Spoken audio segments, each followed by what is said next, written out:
ইউনিটির police, TSR এবং মানে অন্যান্য যারা আছে আমাদের এসডিআরএফ, এনডিআরএফ, ওনারা তো করেছেন। তো সেইভাবে ওনারা কিন্তু ভালো কাজ করেছেন।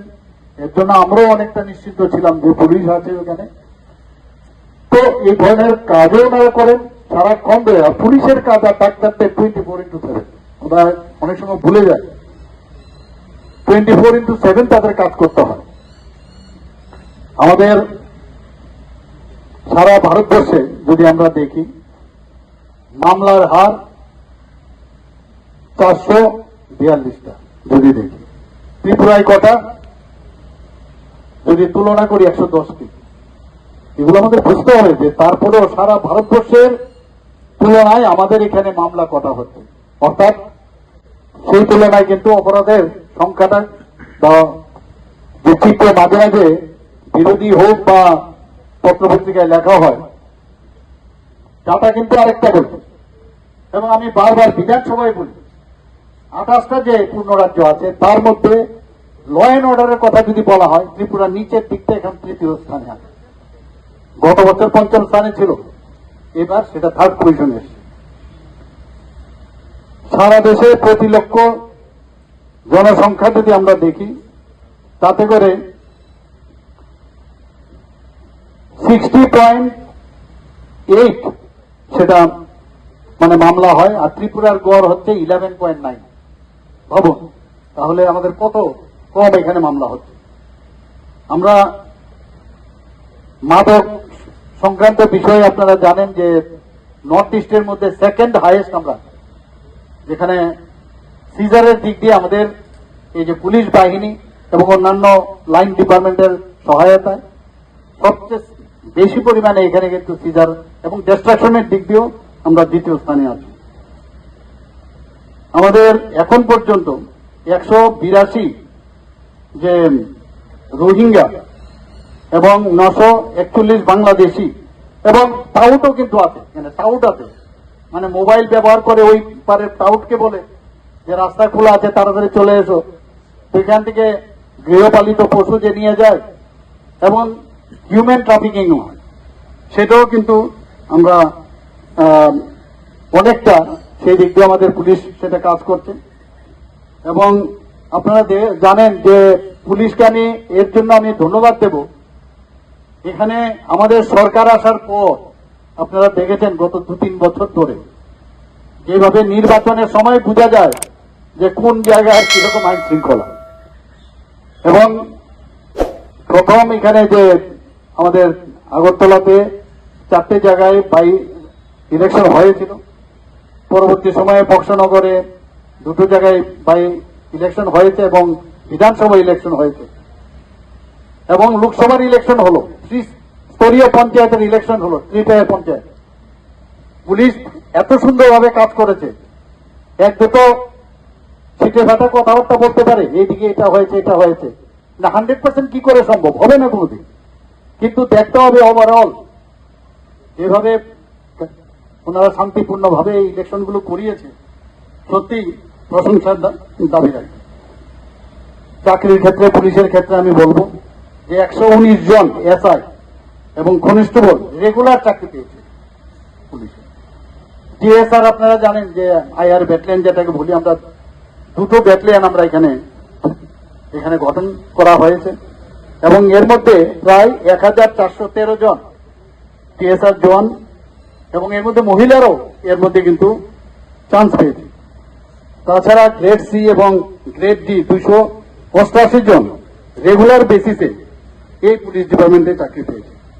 আপনারা জানেন এসপিও পদে আমাদের প্রায় 1262 জন নিয়োগ পেয়েছে। 100 কনস্টেবল নিয়ে অনেকে অনেক কথা বলে, কবে হবে কবে হবে। আমিও মাঝে মাঝে যখন মানুষের এই কথা শুনতে হয়, জনপ্রতিনিধিরা বলেন, আমি ডিডি সাহেবকে বলেন কবে হবে কবে হবে, উনি বললেন যে हो जाएगा, अभी सब मैंने एग्जाम हो गया है, रिटर्न भी हो गया और वाइवा भी हो गया और फिटनेस जो है वो सब हो गया। तो কথা হচ্ছে যে বললেই হয় না, যদি অনেকগুলো ব্যবস্থা আছে তার মাধ্যমে সে প্রক্রিয়া শেষ করে তবেই হবে। আমি আশা করি সেটাও মানে নিশ্চয়ই হবে। এবং যে ডিফারেন্স আমাদের পুলিশ বিভাগে অনেকগুলো আমাদের ভ্যাকেন্সি পোস্ট আছে, প্রায় 916টা কনস্টেবলের, সেটাকেও আমরা ফিল আপ করার জন্য এখানে মাননীয় অর্থমন্ত্রী আছেন, নিশ্চয়ই বিষয়টা উনি জানেন। স্পেশাল অ্যাক্টিভিটি নিয়ে অনেকে উদ্গ্রীব হয়ে বসে আছে। আমাদের সরকার বারবার বলছে ট্রান্সপারেন্সির সরকার, কেউ আঙ্গুল দেখিয়ে বলতে পারবে না। মিথ্যা কথা বলতে অনেকে পারে, মিথ্যা কথা বলার জন্য কোনো ট্যাক্স থাকে না, কিন্তু আমাদের সরকার কোনো অবস্থায় ট্রান্সপারেন্সি ছাড়া কোনো কাজ করবে না। 3000 আমাদের স্পেশাল অ্যাক্টিভিটি নেওয়ার কথা ছিল, হয়তোবা সেটা পারবে, আমরা আশা করি এটা ডাবল হতে পারে, 6000 আমরা স্পেশাল এক্সিকিউটিভ আমরা নেব। আপনারা শুনে খুশি হবেন যে আমি প্রায় অলমোস্ট সব জায়গার মধ্যে, আমি সব জেলাতে আমি গেছি, উইমেন্স পুলিশ স্টেশন, মানে উইমেন্স পুলিশ দ্বারা তাদের দ্বারা পরিচালিত 24/7 তারা কাজ করেছে। 8টা ডিস্ট্রিক্টের মধ্যে, 8টা ডিস্ট্রিক্ট আমাদের, সেই 8টা ডিস্ট্রিক্টের মধ্যে 9টা জায়গায় উইমেন পুলিশ স্টেশন আছে। ওয়েস্ট ডিস্ট্রিক্টে একটা বেশি, অর্থাৎ বাকি জায়গায় একটা একটা করে আছে, এবং তারা খুবই ভালোভাবে সেখানে কাজ করছে। আমরা জানি যে মহিলারা অনেক সময় মানে যখন পুরুষ থাকে, পুরুষ পুলিশটা থাকে থানার মধ্যে, তাদের কাছে অনেক কিছু খুলে বলতে পারে না। তো সেই কারণে আমরা কিন্তু, এবং আমার মনে হয় ভারতবর্ষের আর কোথাও এই যে সব ডিস্ট্রিক্টে এই ধরনের পুলিশ দ্বারা নিয়ন্ত্রিত police station, women police station আছে বলে আমার জানা নেই।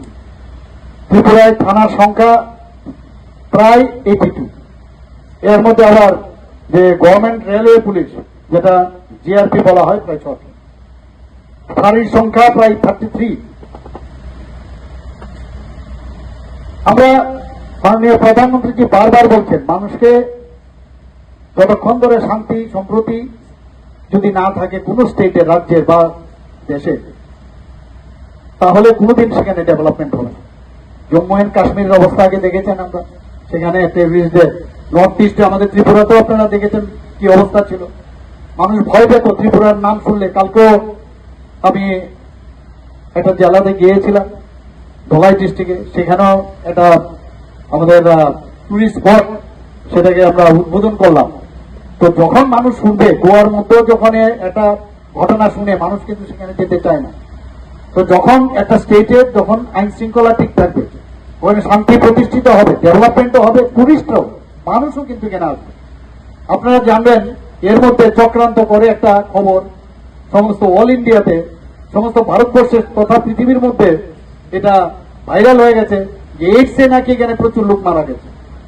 তার জন্য আমরা বললাম যে আর এটা এরকম না, কিউমুলেটিভ 2007 থেকে 2024 পর্যন্ত তার সংখ্যা আমরা বললাম, এটাকে বলছে যে এরকম যেন এই বছরই হয়েছে এতগুলো এইডসে মারা গেছে। আমরা তার জন্য বলতে হয়েছে বোধ, এর জন্য আমাদের মানে এই ধরনের একটা গুজব ছড়িয়ে ত্রিপুরাকে একটা চক্রান্ত করে মানুষের সামনে নিয়ে গেছে। আমরা তার জন্য আমরা তার প্রতিরোধ করে আমরা সেটা বলার চেষ্টা করেছি, মানুষ বুঝতে পেরেছে। এবং আপনারা জানেন যে এই যে টেররিস্টদের যে ঘটনা, এখানে ত্রিপুরাতে আগে দাঙ্গা হয়েছে, 80 দাঙ্গার কথা তো বলে শেষ করা যাবে না। এখন আমরা বিভিন্ন যেসব এনএলএফ, টিএটিএফ, তাদের সাথে 4 তারিখ, গত 4 এই মাসেরই 4 তারিখ একটা মেমোরেন্ডাম অফ আন্ডারস্ট্যান্ডিং হয়েছে দিল্লিতে, এবং সবাইকে আমরা বলছি যে মূল স্রোতে আপনারা আসুন, তাহলে আমরা যে জিনিসটা আমরা চাই, সাধারণ মানুষ আমাদের উপর আস্থা রাখবে। এই কারণে যে এখানে শান্তি প্রতিষ্ঠিত হয়েছে, বিচার আছে এখানে, এবং থানাগুলোতে আমি বারবার বলবো যারা বিশেষ করে যারা থানাতে থাকেন, পুলিশ স্টেশনে থাকেন, তাদের মানব বান্ধব যেন হয়, ব্যবহার যেন ভালো হয়। কারণ অনেকে বলে, আমরা এতদিন ধরে শুনে আসছি গেলে পুলিশে এফআইআর রাখে না, এখন এই সুবিধা নেই, এবার সমস্ত সংবিধানও পাল্টিয়েছে আপনি জানেন।